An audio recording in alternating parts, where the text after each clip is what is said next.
তো প্রবলেমটা দেখলেই বুঝতে পারবা আহামরি কিছুই না। এখানে জাস্ট একটা জিনিস মাথায় রাখার জন্য ছিল, সেটা হচ্ছে ইলেকট্রোভোল্ট ইকুয়াল টু এত জুল, এইটুকু মাথায় রাখলে হবে। তো যেটা বলতেছিলাম যে ডাব্লিউ ইকুয়াল টু ইভিএস আমরা লিখতে পারি। তো আমার প্রথম কথা হচ্ছে ডাব্লিউটা কত, বা আমি এক কাজ করি, আমি ফর্মুলাতে এটা রিপ্লেস করে দিই, ইভিএস টাকে রিপ্লেস করে দিই। তো আমার ফর্মুলা দ্বারা এরকম, H F equal to, H F নটও লিখবো না, আমি ই লিখবো। ইটাকে কেন লিখবো? 1.8 ইলেকট্রো ভোল্টে দেয়া আছে, তাহলে এটা কি ই নট লিখলাম, যে কতটুকু শক্তি লাগবে, চোখে ধরতেছে কালিটা। Plus a stopping potential S into VS into E. E এর মান আমরা জানি, আমাকে লাগবে কি ভিএস এর মানটা বের করতে হবে। আচ্ছা, ফ্রিকোয়েন্সি কত আসছে এটা কি জানি না, তাহলে আমি এটাকে একবার কনভার্ট করবো, এইচ সি বাই ল্যামডা। এখন কি জানি? হ্যাঁ, এইচ এর মান জানি, সি এর মান জানি, ল্যামডার মান জানি। ই এর মান কি জানি? হ্যাঁ, 1.8 ইলেকট্রো ভোল্ট জানি। আচ্ছা, তাহলে এখান থেকে বের করে ফেলতে পারি। তাহলে এখান থেকে আমি যদি এখন ডাটাগুলোকে একটু রিপ্লেস করে দেই। আচ্ছা, এখানে একটা জিনিস বলে রাখি, তুমি যদি চাও তাহলে একটা কাজ করতে পারো, ক্যালকুলেটরে মান বসায় শুধু অ্যাডমিশন টেস্ট হলে যেটা করতাম আমরা, ভিএস ইকুয়াল টু পরে অ্যান্সার লিখে দিতাম। বাট এখন যেহেতু তোমাকে পুরো ক্যালকুলেশনটা দেখাইতে হবে এইচএসসি তে, আমি তোমার জায়গায় থাকলে যেটা করতাম, আমি ধরে ধরে ভাবে লিখতাম, H C by lambda, minus দিতাম ই নট কে, দিয়ে পুরোটাকে ভাগ করতাম ই দিয়ে, দেন ভিএস টাকে এভাবে লিখে পরের লাইনে এখানে জাস্ট ডাটাগুলো বসাই দিতাম, দিয়ে তারপরে ভিএস এর মানটাকে অ্যান্সার বসাইতাম। এখন তুমি সবগুলো মান বসাইতে পারো, বাট মাইন্ড ইট, এককে যেন কোনো ঘাপলা না হয়। যেমন এই এককটা হচ্ছে জুল এককে, আর ই এর মানটাকে আর ইলেকট্রোভোল্টে তখন রাখতে পারবে না, এটাকে লিখতে হবে 1.8 into 10 to the power minus one, minus nine, কি করতেছি আমি খুদাই, 1.6 into 10 to the power minus 19, 1.6 into 10 to the power minus 19। So একক যেন সবগুলা সেম হয় যোগ বিয়োগের ক্ষেত্রে, এখানে এই মিস্টেকটা সবাই করে, তো এটা একটু দেখাই দিলাম। আর তাহলে এখানে এইচ এর মানটা বসায় দাও, 6.634 into 10 to the power minus 34 বোধ হয় না, হ্যাঁ এটাই হতে পারে। ইন্টু হচ্ছে তোমার সি এর মানটা হচ্ছে 3 into 10 to the power 8, divide by ল্যামডার মান দেয়া আসছে 400 into 10 to the power minus 9, বিয়োগ করবা, দেন ভাগ করবা ইলেকট্রনের ভোল্টেজ দিয়ে 1.6 into 10 to the power minus 19।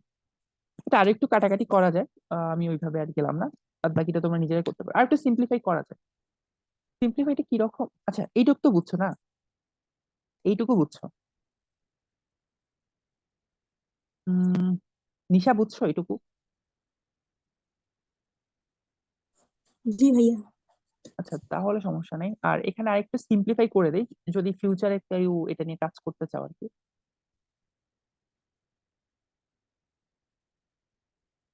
আমাদের ফর্মুলাটা কি আসলো? H C divide by lambda minus E naught, এটাকে আমরা ভাগ করতেছি ই দিয়ে, ইকুয়াল টু হচ্ছে ভিএস। আচ্ছা, ভোল্টেজ। এখন কথাটা হইতেছে, আহ এখানে এইটার পার্ট হচ্ছে তোমার জুলে দেয়া আছে প্রশ্নে, আর এটাকে দেয়া আছে ইলেকট্রো ভোল্টে। আমি এক কাজ করতেই পারি, এটা যেহেতু 1.8 ইলেকট্রো ভোল্ট দেয়া আছে, আমি এটাকে লিখতেই পারি 1.8 ই। এটা একটু মুছে আমি এটাকে লিখলাম 1.8 ই।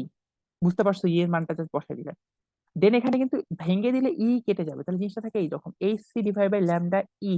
ইতে ইলেকট্রনের charge 1.6 into 10 to the power minus 19, আর এখান থেকে বিয়োগ হয়ে যায় 1.8।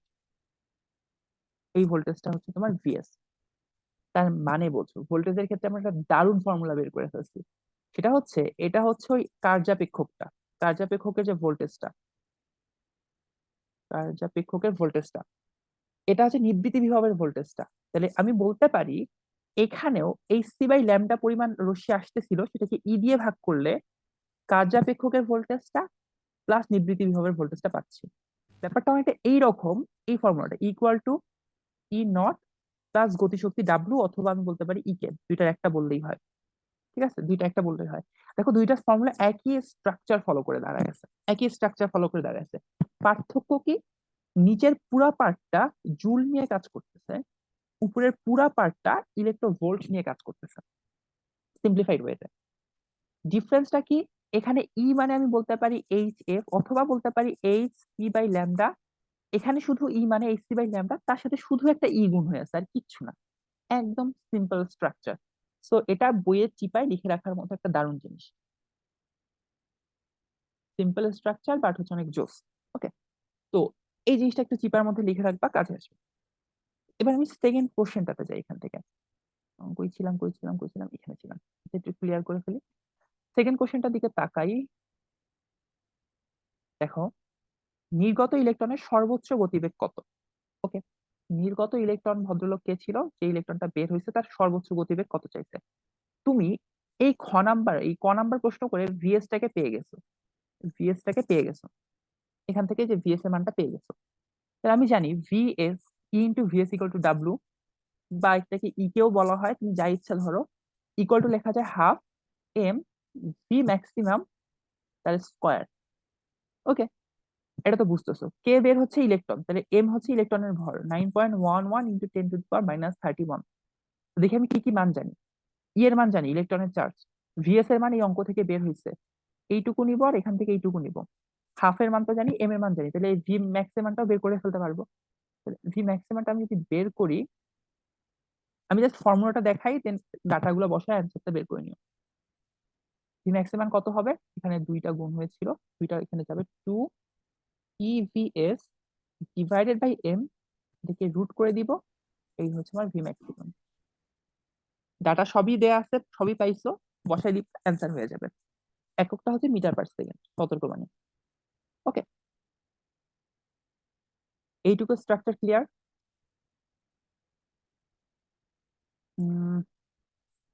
জি ভাইয়া। জি ভাইয়া। ওকে, ডান। তাহলে আমরা একটা নেক্সট কোশ্চেনে চলে যেতে পারি। আমি জানি না যে এই প্রবলেম গুলো আগে পড়াইছিলাম কিনা। আরেকটা ব্যাপার একটু বলে রাখি, সেটা হচ্ছে কখনো কখনো দেখে বলি। এই দেখো, এখানে একটা জিনিসে সূচন কম্পাঙ্কের ক্ষেত্রে যে কার্যাপেক্ষক, এটাকে ফাই দিয়ে রিপ্রেজেন্ট করা হয়। এই জিনিসটা ফাই, মানে ব্যাপারটা হইতেছে এরকম। আমি যদি ফর্মুলাটা তাহলে একদম সিম্পলিফাই করে দিই এখানে থাক, যে আমরা এতক্ষণ ধরে বলতেছিলাম যে E is equal to E naught, যে ই নট কে আমরা কার্যাপেক্ষক বলতেছিলাম, প্লাস ডাব্লু, অথবা বলতেছিলাম যে equal to pi plus W বলতে পারো, অথবা ই কেও বলতে পারো, এক জায়গায় একই জিনিস। ডাব্লু আর ই কে একই জিনিস। ঠিক যেরকম ই নট কার্যাপেক্ষক হচ্ছে ফাই এর সমান। সো এক এক জায়গায় এক এক ভাবে রিপ্রেজেন্ট করে। আপ টু ইউ, তুমি আসলে কিভাবে রিপ্রেজেন্ট করতে কমফোর্ট ফিল করো। আমার কোনোটাতেই সমস্যা হয় না, সো তোমার যার যেটা পছন্দ রিপ্রেজেন্ট করতে পারো। এখন আমরা একটা কঠিন কিন্তু জোস প্রবলেম করতেছে। আচ্ছা, ওই স্ট্রাকচারের প্রবলেম আর আমি করাচ্ছি না, একটা নতুন স্ট্রাকচারের প্রবলেম দেখি, আরেকটা ক্যাটাগরি প্রবলেম। এবং এই ক্যাটাগরি প্রবলেম প্রচুর আসে, স্পেশালি হচ্ছে এমসিকিউ আসে।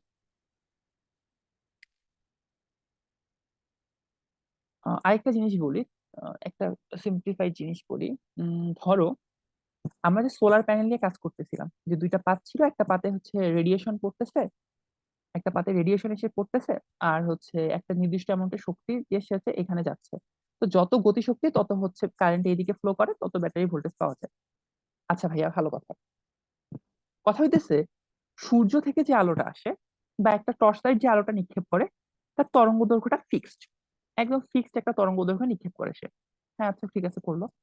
তরঙ্গ দৈর্ঘ্য ফিক্সড মানে কি, তার শক্তিটা ফিক্সড। ভালো কথা। এখন সূর্যের জিনিসটাও চিন্তা করতে পারে, একটা টর্চ লাইটেরও কিন্তু আলো কম বেশি করা যায়। একই তরঙ্গ দৈর্ঘ্যের আলো কখনো কম যায়, কখনো বেশি যায়, কখনো হালকা আলো। টর্চ লাইট এটা নিজেরাই দেখতে কন্ট্রোল করতে পারো, বাসার যে টেবিল ল্যাম্প গুলো আছে সেটাও কন্ট্রোল করা যায়। হ্যাঁ, একই তরঙ্গ দৈর্ঘ্যের আলো যদি কম বেশি করা যায়, তার মানেটা কি? মানে হইতেছে কম, কি এটাকে আমরা কি বলি, যে কম ভোল্টেজের লাইট জ্বালানো বলি, ভোল্টেজ কমায় দেয়, এটা তো আমরা সচরাচর ইউজ করি। ভোল্টেজ আসলে কম না, ব্যাপারটা বলা হচ্ছে যে তীব্রতা কম। কম তীব্রতা মানে হচ্ছে তরঙ্গ দৈর্ঘ্য ঠিকই আছে, ধরো কম তীব্রতাতে 100টা তরঙ্গ দৈর্ঘ্যের ফোটন আসছে, 100টা ফোটন এসে পড়ছে আলোর কণা ধরো। আর বেশি তীব্রতা মানে হচ্ছে সেখানে ফোটন আসছে ধরো 1000টা। এটা সবগুলোর মধ্যে কিন্তু তরঙ্গ দৈর্ঘ্য ফিক্সড। ইলেকট্রন ধরো সবগুলোতে একটা, ধরো 100টা ফোটন আসছে, ধরো 100টা ইলেকট্রন বের হয়, তাহলে কারেন্টের মানটা তুমি ধরো 100টার জন্য পাইতেছো। আর যখন বেশি তীব্র আলো আসতেছে, বেশি তীব্র আলো আসতেছে, তার মানে বেশি বেশি ফোটন আসতেছে, বেশি বেশি ফোটন আসতেছে। বেশি বেশি ফোটন আসার মানে হচ্ছে বেশি বেশি ইলেকট্রন বের হচ্ছে।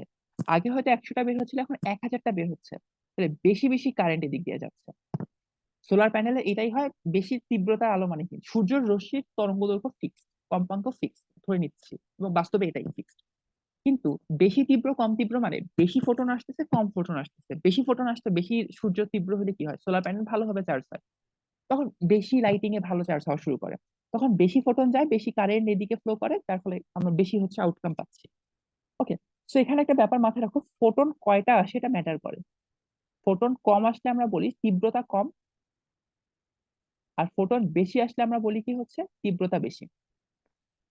ঠিক আছে? আচ্ছা ভাই, ঠিক আছে, তাহলে আমাকে এটা বলেন তো, যে আমাদের যে সিস্টেমটা ছিল, একটা হচ্ছে নেগেটিভ পাথ, একটা ছিল পজিটিভ পাথ, যেটা আমরা সামহাউ দুইটাকে কানেক্ট করতেছিলাম। আমরা এইভাবে কানেক্ট করে দেন হচ্ছে সোলার প্যানেল চালাইতেছিলাম, এখানে আমাদের হচ্ছে ফোটন আসতেছে। আমি লাল কালারের, এভাবে একটা প্রশ্ন হইতে পারে, একটা হোমওয়ার্ক দিয়ে রাখতেছি। আমি লাল কালারের তরঙ্গ দৈর্ঘ্য ধরো তুমি জানো বা গুগল থেকে বের করে নিলাম, 100টা ফোটন পাঠাইছি, 100টা ফোটন পাঠাইছি। সেইটা লাল কালারের জন্য আসলে লাল নেওয়া উচিত ছিল, ধরো সবুজ কালার দিলাম ফার্স্ট নিচ্ছি, তো তো সবুজ কালারে আমি 100টা ফোটন পাঠাইছি। সেটা যে পরিমাণ কারেন্ট ফ্লো করবে, যে পরিমাণ শক্তি ফ্লো করবে, আমি যদি সবুজ কালার না পাঠায় লাল কালারের এন সংখ্যক পাঠাইতাম, লাল কালারেরও তরঙ্গ দৈর্ঘ্য তুমি জানো, গিভেন বা গুগল থেকে বের করে নিবা, এন সংখ্যক পাঠাইতাম, তাহলে কতটা এন পাঠাইলে একই পরিমাণ আউটকাম পাওয়া যেত। এটা একটা মানে আইকিউ টেস্ট দিয়ে রাখলাম, মাথায় রাখিও। এইটাই প্রবলেম আমি হয়তো হোমওয়ার্কে বা কোনো পরীক্ষা অ্যাড করবো। এখন চিন্তা করার জন্য খুবই সিম্পলিফাইড ওয়ে, এটার হিন্টসটা আমরা এখন যে প্রবলেমটা দেখবো সেখানে আছে। হিন্টসটা আমরা যে এখন প্রবলেমটা দেখবো সেখানে আছে। আমি প্রশ্নটা আরেকবার ক্লিয়ার করি। দেখো, আমরা এটা বুঝলাম যে হচ্ছে শক্তিটা ডিফাইন করা যায় দুই ভাবে, এক হচ্ছে কি তরঙ্গ দৈর্ঘ্যে আলো আসতেছে, এবং তরঙ্গ দৈর্ঘ্য যদি ফিক্সড রাখি, কম আসলে কম শক্তি, বেশি আসলে বেশি শক্তি, মানে কম ফোটনে কম শক্তি, বেশি ফোটনে বেশি শক্তি। আচ্ছা, তাহলে এখন চিন্তা করি, সবুজ আলোর জন্য আর লাল আলোর জন্য তো তরঙ্গ দৈর্ঘ্য ফিক্সড না। এখানে তরঙ্গ দৈর্ঘ্য ফিক্সড ছিল, তো কম শক্তিতে কম বেশি শক্তি বোঝা যাচ্ছিল। সবুজের জন্য একটা তরঙ্গ দৈর্ঘ্য, লালের জন্য আরেকটা। আমি সবুজ তরঙ্গ দৈর্ঘ্যে 100টা ফোটন পাঠাইছি, ধরো 100টা ফোটনে আমাকে 1000 জুল শক্তি দিচ্ছে, ধরে নাও, জাস্ট ফর এক্সাম্পল ধরো। তাহলে আমি এখন যদি লাল তরঙ্গ দৈর্ঘ্যে আলো পাঠাই, তাহলে শক্তিটা অবশ্যই ভ্যারি করবে। তাহলে আমি কয়টা ফোটন পাঠাবো যেন আমাকে ওই 1000 জুল শক্তি দেয়? এটা একটা টুইস্ট, একটা কোশ্চেন, এইটা জিনিসটা নিয়ে চিন্তা করবা। সবকিছু সলিউশন বলবো না এখন। এখন ওটার ধাঁচ ধরে আমরা এখন একটা প্রবলেম দেখবো, এই প্রবলেমটা এইখানে, একটা হিন্টস তুমি এখান থেকে পাবা। হিন্টসটা কেমন বলি, তোমাকে একটা পাওয়ার বলে দিচ্ছে 60 ওয়াটের বাল্ব, সেখান থেকে সবুজ আলো বিকিরিত হচ্ছে। 60 ওয়াটের বাল্ব, সবুজ আলো বিকিরিত হচ্ছে। 60 ওয়াট মানে ক্ষমতা, পাওয়ার দেয়া আছে। পাওয়ার মানে কি, ওই যে ভাইয়ের ক্ষমতা মনে আছে, ভিআই, বা এটাকে লেখা যায় W/T, একক সময়ে কৃত কাজকে ক্ষমতা বলে, মুখস্থ করে এসেছিলাম। বাল্বটার তড়িৎ শক্তির মাত্র 2%, মানে যে শক্তিটা আসতেছে বাল্বটাতে, 2% আলোতে রূপান্তরিত হচ্ছে। আলোতে রূপান্তরিত হওয়া মানে ফোটনে কনভার্ট হওয়া, ফোটন পাঠানো। ঠিক যেরকম সূর্য কিন্তু ফোটন পাঠাচ্ছে, সেই ফোটন ফটোইলাইট ইফেক্টটাকে ইনিশিয়েট করতেছে। ভালো কথা। তাহলে প্রতি সেকেন্ডে দিয়ে টি এর মানটা বলে দিচ্ছে 1 সেকেন্ড। এটার একটা মজার ব্যাপার হচ্ছে P=W, ঠিক আছে, কারণ টি যখন 1 সেকেন্ড হয়ে যায়, মানে এটার মান 60 হলে ডাব্লিউর মানও 60। সিম্পল। আচ্ছা, তাহলে প্রতি সেকেন্ডে কতটা ফোটন নির্গত হচ্ছে বা কতটা বের হচ্ছে, তুমি এভাবে চিন্তা করো। 60 ওয়াট যে শক্তিটা, অথবা 60 জুল যে শক্তিটা, সেটা পুরাটাই কি কাজে লাগতেছে? না। তার কত পার্সেন্ট কাজে লাগে? 2%, বা 2% কাজে লাগে। এটা কতটুকু কাজে লাগে? 0.02 × 60, এই পরিমাণ কাজে লাগে। বা এটাকে তুমি যদি একটু চিন্তা করে লিখো তাহলে কত হবে? 2% করলে হওয়ার কথা হচ্ছে 1.2, আমি যদি ভুল না হই। হ্যাঁ, 1.2 জুল। একটা জিরো হচ্ছে এখানে কেটে দেওয়া যায়, তাহলে হচ্ছে হ্যাঁ 1.2। 1.2 জুল শক্তি তার কাজে লাগতেছে কোথায়? ফোটনটাকে পাঠাইতে, 2% শক্তিতে আলোতে রূপান্তরিত করতে। তাহলে কয়টা ফোটন যাবে? কি বলছে? সবুজ আলোর কথা বলছে, সবুজ আলো তরঙ্গ দৈর্ঘ্য ল্যাম্ডা। একটা ফোটনের শক্তি হচ্ছে hc/λ, একটা ফোটনে। এনটা ফোটনের ধরলাম যে এনটা ফোটন যাবে, তাহলে এনটা ফোটনের শক্তি হবে m hc/λ, এই শক্তিটা হবে 1.2। এইটুকু বুঝছো কিনা? ইরা বুঝছো এটা? না বুঝলে বলো। ভাইয়া আরেকবার। আচ্ছা, ধরো আমরা এইটুকু তো শিখলাম যে ফোটনের উপর শক্তি ডিফাইন করে, একটা ফোটন আসলে যে শক্তি, ধরো একটা ফোটন আসলে 1 জুল শক্তি, তাহলে 100টা ফোটন আসলে 100 জুল শক্তি। ওকে, এখন আমাকে এখানে বলছে যে আমার কাছে যে হচ্ছে আলোটা দেওয়া আছে সেটা 60 জুল, 60 জুল বা 60 ওয়াট। 1 সেকেন্ডের কথা বলতে, তো আমি জুল ধরতে পারি, কারণ জুল আর ওয়াট একই জিনিস, তখন 1 সেকেন্ডের জন্য। 1 সেকেন্ডের যে আলোটা আসে সেটা 2% শক্তি, মানে 1 সেকেন্ডে আমার শক্তি হচ্ছে 60 জুল, তার 2% মানে 1.2 জুল। এই 1.2 জুল কি করে? হুম ফোটন বের করে। কি ফোটন? সবুজ কালারের ফোটন। একটা সবুজ হুম ফোটনের শক্তি হচ্ছে এইচ বাই ল্যামডা। ভালো কথা। কয়টা বের করতেছে? হুম একটা তো পুরা শক্তি নিবে না, ধরো তাহলে এন সংখ্যক বের করতেছে, এনটা ফোটন বের হচ্ছে, একাই ধরো হচ্ছে 1 জুল করে খায়, 100টা গেলে 100 জুল খাবে। ব্যাপারটা ওই রকম যে ওয়ান পয়েন্ট হুম টু জুল তাহলে কয়টা খাবে। ওকে, আমি ধরলাম যে একটা ফোটনের জন্য যে শক্তি হচ্ছে সেটা এইচ বাই ল্যামডা, কারণ আমাকে একটা ফোটনের জন্য তরঙ্গ দৈর্ঘ্য বলে দিছে, একটা ফোটন। হুম আমি ধরে নিচ্ছি আমার কাছে এনটা ফোটন বের হবে, তাহলে এনটা ফোটনের শক্তি হবে এইটা, N into H by lambda. এই এনটা মিলে 1.2। হ্যাঁ হবে। এইটুকু ক্লিয়ার? জি জি। আচ্ছা, বাদ বাকিদের জিজ্ঞাসা করে দেখি। তুবা বুঝছিস? হ্যাঁ, এখন বুঝছি। নিশা? জি ভাইয়া বুঝছি। মুনিরা ক্লিয়ার? জি ভাইয়া। আদ্রিতা লুবনারে জিজ্ঞাসা করে লাভ নাই। আদ্রিতা জি তুমি ভাইয়া। আহ, মানে হচ্ছে পরে জি এসে উত্তর ভাইয়া। দিচ্ছ না? ওকে, তাইলে হইতেছে এখানে তুমি দেখো এখন এইচ এর মান জানো, সি এর মান জানো, ল্যামডার মান এই তো দেয়া আছে, এন এর মান বের করতে পারবা। এন এর মান হবে এভাবে লিখি 60 ইন্টু 2%, 1.2 বলো, আমি এটা লিখলাম বোঝার সুবিধার্থে। 1.2 আসলে 60 ইন্টু 2%। ওকে, ইন্টু ল্যামডা, ল্যামডার মান এখান থেকে পাবা, ডিভাইড বাই হচ্ছে এইচ সি। সবগুলো ডাটা বসাই দিবা, এন এর মান পেয়ে যাবা। এবং তুমি যদি হচ্ছে সলিউশনটাতে দেখো ওভাবেই কাজ করছে। টি এর মান 1 সেকেন্ড, সো জিনিসটা এভাবে নিচ্ছে যে 2/100 নিচ্ছে কেন? 2%-এর জন্য, ইন্টু 60 ইন্টু 2%, ল্যামডা এখানে ওই যে এইচ সি উপরে গুণ করলে এই যে এটার মান আসতেছে এত, এতটা ফোটন পাঠাইতে হবে। সেম ধাঁচে, একই ধাঁচে চিন্তা করবা এই কোশ্চেনটা, আমি যেটা এখানে এক্সপ্লেন মানে জাস্ট একটা হিন্টস দিলাম। প্রশ্নটা ভালো করে না বুঝলে রেকর্ডিং আবার দেখবা, রেকর্ডিং তো থাকতেছে। এই প্রশ্নটা আবার চিন্তা করবা যে সবুজ আলো যদি 100টা এসে একই কাজ করে দেয়, তাহলে লাল আলো কয়টা লাগবে বা লাল আলোর ফোটন কয়টা লাগবে। এটা একটা হোমওয়ার্ক থাকে, এটা চিন্তা করবা। এবং এইটাই প্রশ্ন অ্যাডমিশনে আসার সম্ভাবনা অনেক বেশি। ইভেন মজার ব্যাপার বলি, আমি এটা জানতাম না, উদ্ভাসের যে প্রশ্নগুলা করা হয়, আর উদ্ভাসের উইকলি কোশ্চেন তো যে কেউই বলবে হচ্ছে দুনিয়ার সবচেয়ে কমপ্লিকেটেড কোশ্চেন গুলো। উইকলি কোশ্চেন সেট করে যারা, তারা আসলে এই গ্রুমিং এ ডিসকাস করে নেয়, এবং আমরা টিচার একটু একটু বুঝি যে কোন প্রশ্নটা আসতে যাচ্ছে, বাট এটা তো আমরা বলবো না, তাই না? বলবো তো তোমারই ক্ষতি।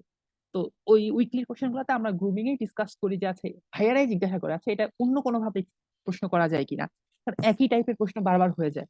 তো ভাইয়ারা জিজ্ঞেস অন্য কোনো ভাবে করা যায় কিনা, অন্য কোনো ভাবে করা যায় কিনা। দেন এক একটার পর এক একজনের এক একটা করে কমপ্লিকেটেড আইডিয়া আসতে থাকে, ওই কমপ্লিকেটেড আইডিয়া গুলাকে আরো মার্চ করে ভাইয়ারা প্রশ্ন করে। তো বুঝতেই পারতেছো কোন লেভেলের কোশ্চেন হয় আর কি। তো যাই হোক না কেন, আজকে লেকচারের ভগর ভগর এই অবধি। কারো কোনো প্রশ্ন থাকলে করতে পারো।